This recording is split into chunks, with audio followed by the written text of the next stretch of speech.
1, 2, 1, 2, 3,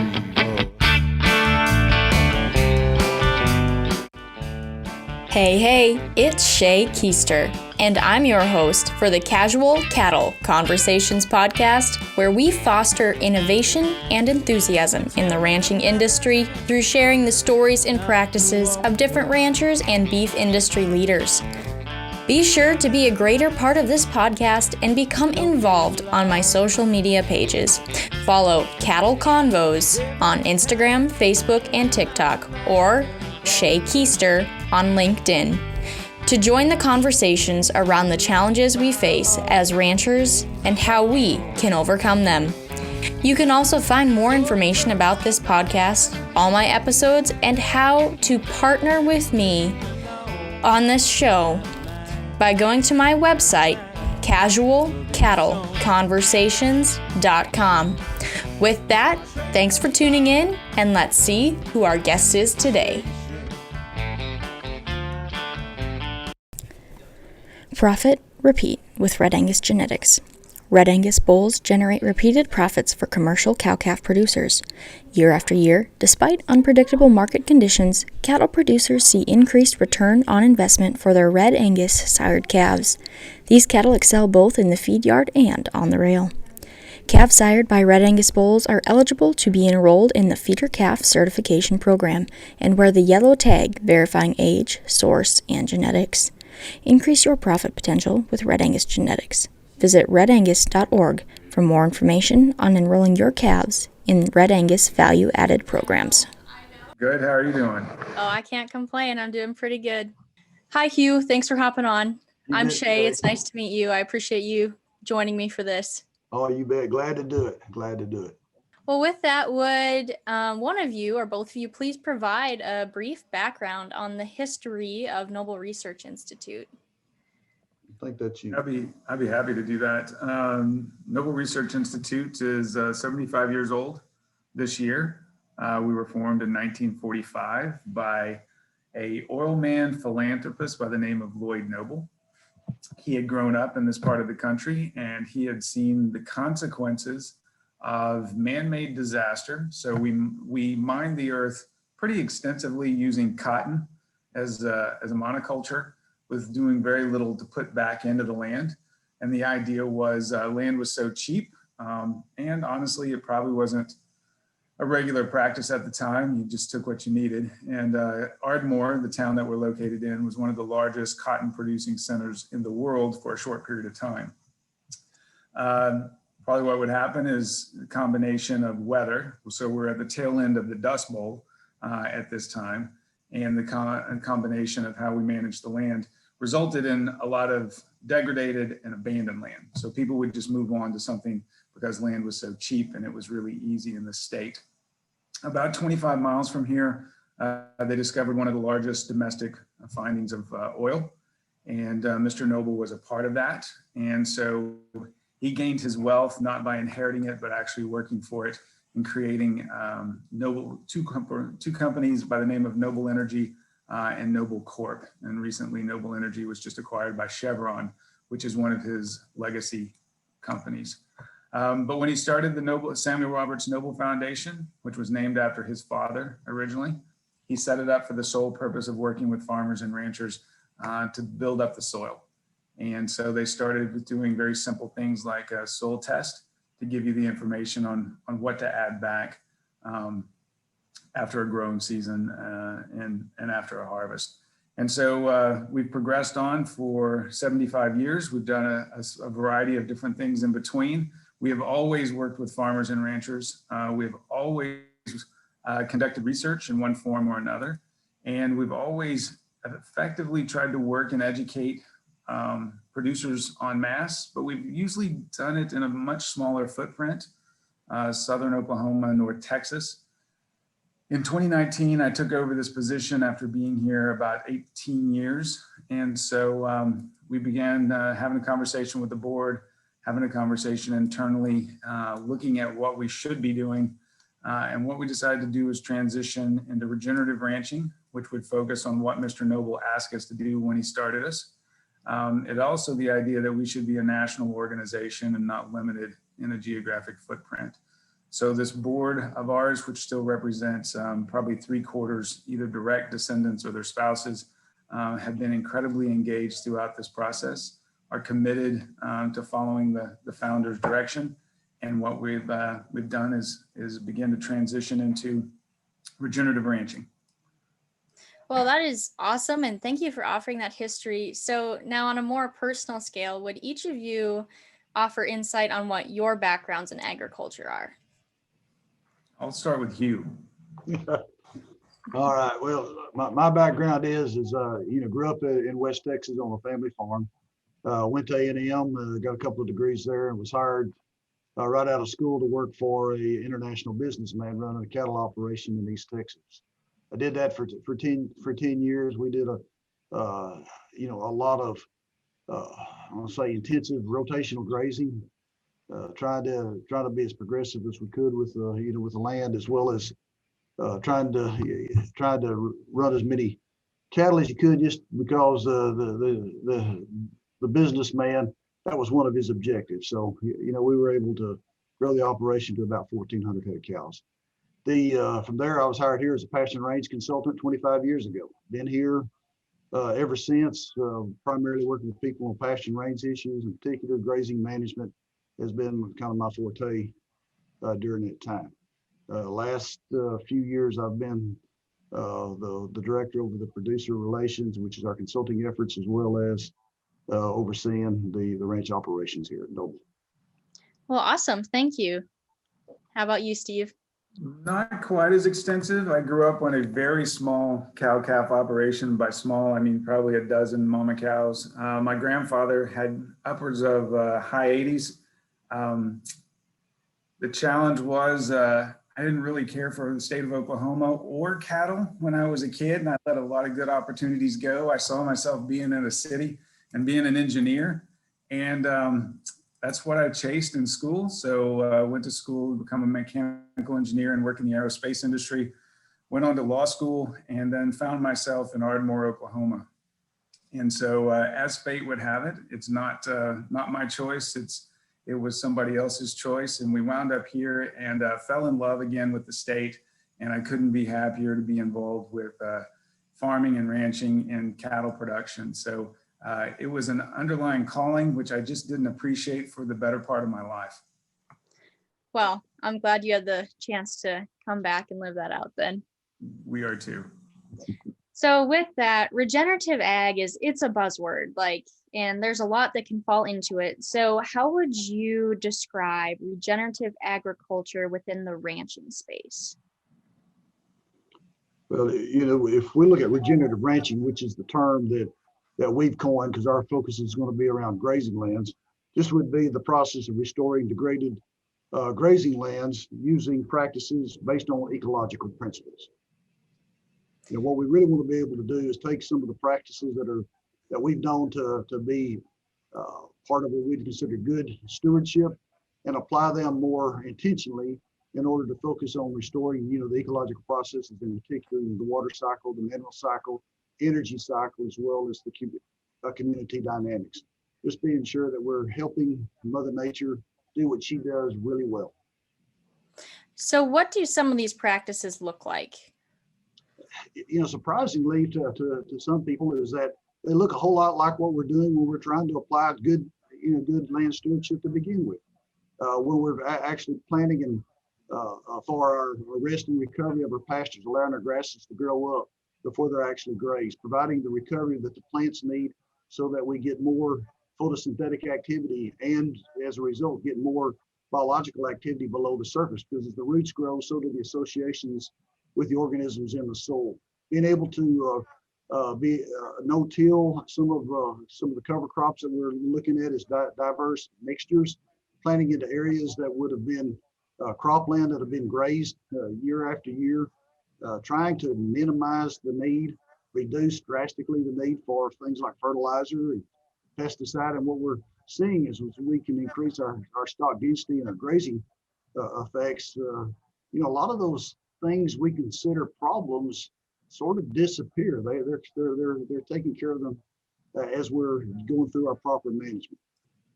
Those are some examples. Steve, anything else you'd like to add?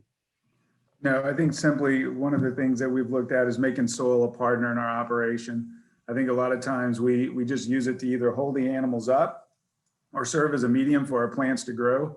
But it's actually thinking a little bit about how we manage that as the entire system, as Hugh talked about. So I've got nothing further to add.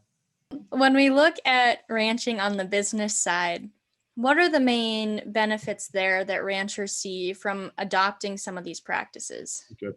Yeah, the main benefits that producers have when they begin adopting these practices is that one, they have reduced need for some of the inputs that they've routinely applied, such as chemicals, fertilizer. They also find that they begin to work with Mother Nature. You're actually working using whatever is provided, grazing for us in many instances, trampling some of the materials in order to actually feed the organisms within the soil, things that most people haven't up to this point really considered, animals that we need to be feeding, and those organisms within the soil really begin to add the biology and add to the biology, improving those ecosystem processes that we spoke of early on. I think that's the biggest benefit too, is that another benefit is that you also, because you're not putting these inputs, you're seeing an extreme reduction in some of the cost that they've used to support their operations, and they're not losing very much of the production. In most cases, whatever they might have seen early on is recovered within a very short period of time. Well, thank you for sharing that. Steve, do you have anything else to add? I think one of the interesting things is a lot of the pastures look a little different than what they might otherwise look like. In this part of the country, you look at monoculture Bermuda grass as our primary warm season grass, and tend to what you see here is a little bit of a different mix as we actually work to incorporate forbs, legumes into the pasture. And so, and my father is one of them. He'll talk about the weediness and how is he going to manage the weeds. And what you see in this managed grazing setup is you intensely graze a smaller paddock, and you actually suppress a lot of the weed problems because the animals find them into their diet. And so they aren't selective anymore, which is exactly the way I eat at a buffet. I'm not allowed to do that anymore. I'm forced in one capacity or another to graze everything equally. And as a consequence, a lot of the activities that we've otherwise known becomes unnecessary, as Hugh was mentioning. Okay, so overall, when we're talking ROI, would you say it's there for these practices? Most definitely. I mean, that's where some of the questions is, what's the cost on the infrastructure? And really, we first to make good use of what you already have. That's where we need to start, where most people should start. And buy themselves just a little bit of time, learn what regenerative ranching is about, understanding the ecosystem processes, as well as the soil health principles. What are we really trying to use? And once you get a little practice at applying grazing management, maybe using cover crops to some degree, you really begin to get a feel for what you're trying to accomplish. At that point, then you can come in with a plan in order to phase in what you need to. So it's not as if it's a what I would call an extreme inconvenience or financial burden in order to get started. Okay. Oh, go ahead, Steve. I will add to the idea that that is really one of the focal points of our research at the Noble Research Institute, is to begin to look at these economics issues. We have roughly 14,000 acres worth of land that's located in the southernmost part of Oklahoma. That's only one geographic reference. It's got a lot of different soil types. It's got a lot of different production value. But the idea is what we need to begin to do is across a larger footprint, do this research to begin to answer a lot of the questions that you just posed. There's different mechanisms. Some people are going to go all in, and that's going to have a certain perhaps infrastructure valuation that they need to be able to put in, whether it's water or portable water. What are those different options? That's what Noble needs to be able to do. Historically, we've done this in conventional agriculture, is we take a little bit of that risk away from the producer by doing some of that research and then demonstrating on our own lands. We're going to continue to do that as we go forward in this direction. Awesome. Well, so Hugh mentioned, producers need to kind of do some research and figure out, what might work best for their operation. And gain a better understanding of what regenerative ranching really is, where can they go for this information and these contact points to make sure they're getting the right information? Well, as we look out there, yeah, here at Noble, what we're looking at is trying to find people that have been in the regenerative ranching circles, uh, learning from them to begin with, and then also in a very short period of time, we're hoping to be able to transfer a lot of that information to our own internet, our own website, and our own educational venues. There are entities such as Understanding Ag, the Savory and Holistic Management organizations, Ranching for Profits. These are some of the leaders within the regenerative ranching community that we're gleaning from, and we're happy to be learning from them as well. Well, thank you for sharing that. So, when we look at producers as they start to implement these practices, as you've worked with producers or seen some of their operations, what are some of the challenges they may initially face? One of the big challenges is making sure that they have a good partner to guide them through the steps that are going to be necessary in order to have early successes. We want to make sure that people have the opportunity to have early wins. And if you're partnering with the right people, it makes it really easy. But we want to be able to serve as guides to those entities, and where we've had people that have had the success, that's where they've come back and said it's been the most rewarding for them, is where to get started, how to start using the resources that they already have. Because for most people, if you see it every day, you may not understand or value what you really have. And when you've got somebody on the outside coming in and making suggestions, then they have the buy-in in order to take it and run it from, run their thoughts through us. We provide a little bit of critique, and then they implement their thoughts and our suggestions or recommendations. Thank you. I think another part of that too is as this grows, it's going to be critically important, and it's an extension of what Hugh was mentioning just then. It's going to be important to connect each farmer and rancher to a like community. We know farmers and ranchers, they're social people. They like to engage. They like to whether it's over at the coffee shop or the donut shop or it's at church, you like to share what you're doing. You like to get that other idea. Maybe it's just looking across the fence, but we think that that's a critical piece of this as we go forward, is to be able to put these communities together. And they can't be, we know for a fact that they can't stretch over large geographies because of the differences in operations, the difference in soil, the difference in climate. So the challenge becomes is building these networks close to home, so you can relate to your neighbor and what they're going through and see it in your own operation. Well, absolutely. It is very valuable to have those people who are close to you, kind of seeing some of the things, but also having an outside look at your own place too. So, what would you say the future of ranching looks like then, with these regenerative practices? Well, we hope, our goal is we get a new toolkit for where we're going to go. I mean, we know for a fact. So before the call started, you and I talked a little bit about working with Dr. Tom Field at the University of Nebraska, and he was an integral part of our discussions as we strategically planned and where should Noble fit and how does it relate to its history. And one of the projects he asked for, or that we asked him to do, is to look into what's going to compromise the viability of ranching in the United States as we look into the future. And he really came up with 3 points, and they're not magic to them. They're just, once you hear them, you're like, oh yeah, I get that. And that's basically soil productivity in the face of climate variability. The nation's, or the producer's level of debt, it's at an all-time high. It stretches across all agricultural sectors. It's not limited to ranching. It is unbelievable. And I believe it was in 2015 when we began to exceed $400 billion. And it's only grown since 2015. And then the last is this lack of a pipeline into the future of new people coming into ranching, coming into agriculture to support this heritage industry for the United States. So if you begin to look at those 3 areas, any one of them is completely overwhelming. all three of them together is amazing.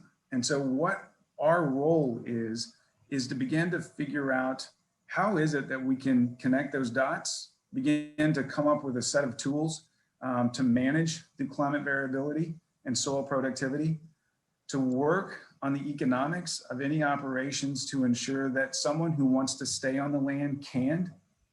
But there's a second story to that. If I only make enough to get by year to year, what's the first thing I go after? And that's long-term thinking.